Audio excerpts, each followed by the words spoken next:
All right, so now that we understand option orders, let's talk about option margin, this mythical subject. It doesn't have to be scary, but we do need to talk about it. What is margin, first of all? Margin is the amount of money you have to have in your account to place a trade. If you've been trading stock very long, you understand a stock that is purchased on margin, you only have to have 50% of the value of that stock. That's the amount of cash you have to have in your account. A lot of people think you should be able to do the same with options, and well, unfortunately, you cannot. The reason for that is because options are already heavily leveraged, and so we don't need that additional leverage that comes from the margin. However, there are some situations where you need some margin requirements with your options. So let's talk about that. If you're buying long options, that is, you're buying a call or you're buying a put, you cannot buy them on margin. You must put up 100% of the contract value at that time. So if the option price is $1.25 a share, you got to put up $1.25 a share. So for 100 shares, it's $125. 1,000 shares, $1,250. You get the idea there.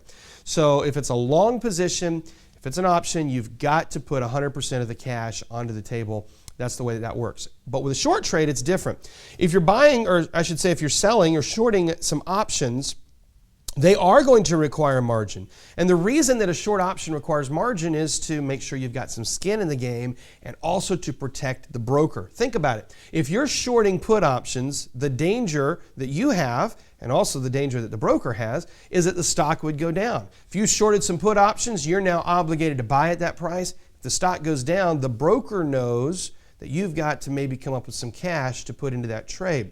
They want to make sure you can cover that trade and that they're not going to get stuck with your responsibility. So what do? They require a margin, and that margin is the amount of cash that you're going to have available to cover a position if you need it. And they're going to pull it aside. They're going to say you can't use that cash for anything else until you're out of this trade. It's a margin requirement. For the world of short options, that's going to look like 20% of the stock value. It's 100% of the premium that you sell plus 20% of the stock value. Now I put an asterisk in here because sometimes if you're trading an ETF or an index option, it may be lower, but go ahead and plan on 20% because that's going to cover you for the majority of your positions. And if you don't need as much, then great, you're in better shape than you thought. But plan on 20%. 20% of the stock price plus the premium that you received from selling the option. That's going to be your margin requirement. If you get into more advanced margin, for example, option spreads, those margins are going to look at like a variation of this requirement as well. Usually it will be less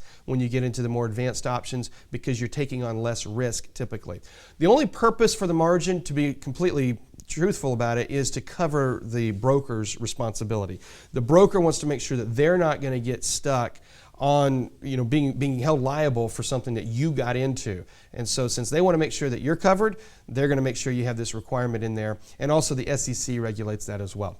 With that in mind, here's really the easiest way to think about margin. When it comes to margin, the easiest thing to use is your margin calculator that your broker has. Every broker is going to have one of these. You don't have to sit here and calculate how much margin I need. Just use their calculator. It's in there. In fact, you can just set the trade up, and in your order form, whenever you click to preview it, it will tell you how much margin you need to place that trade. That's a lot easier than trying to do the mental damage of the math on your own.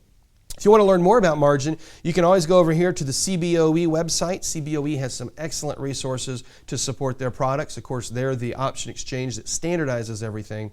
So you can go to CBOE.com and you can search for margin requirements, or if you want to type it off of the screen here, here is the web address. It's cboe.com/micro/margin/strategy.aspx. Why don't you just search on their website? That would be a lot easier. Anyway, that's how option margin works.